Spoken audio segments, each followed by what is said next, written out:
Report released today, deficient roadways are costing Missoula drivers nearly $1,200 a year. And that's according to a D.C.-based nonprofit research group, TRIP. The report claims 34% of urban roads in Montana are in poor condition. So we sent our Montana McLaughlin to find out what is being done about that problem. The infrastructure of Montana roads and bridges is failing. That's the most obvious conclusion of a new transportation report. What we're seeing mostly in Montana is a lack of adequate funding.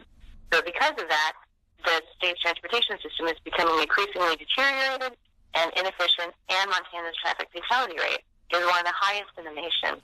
The report says nearly 1/3 of bridges in the Missoula area either don't meet modern design standards or have significantly deteriorated. Missoulians are likely familiar with one of those bridges. Just take this closed off section of the sidewalk on the Madison Street Bridge, where the concrete has deteriorated to such a point the bridge was deemed unsafe for drivers and pedestrians who use the riverfront trail beneath it. Luckily, construction's in progress on Madison Street, but that's not the case for others in town like Reserve and Russell. Some Missoulians say they'd be willing to pay more in taxes if it meant better roads. For me, as long as that money is going towards viable infrastructure and stuff that we need to spend money on, I don't have a problem paying my taxes. That's what I'm paying them for. But others feel they're already fronting a significant part of the bill and would only be willing to pay more under certain conditions. If I know that's where the money's going to be spent.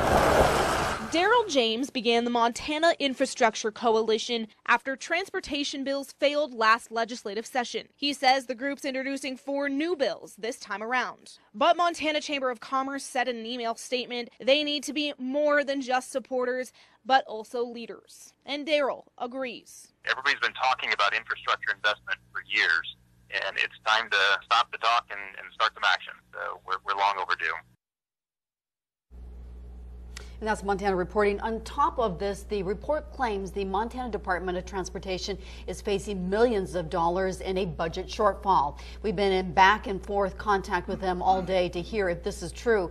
And they just got back to us an hour ago and said the report outlines is a continuation of the trend where transportation infrastructure needs far outpace the resources available. They said their focus is to maintain and preserve the existing system, and they wouldn't let bridges with significant safety concerns to remain in operations. You can find the full TRIP report on our website, NBCMontana.com.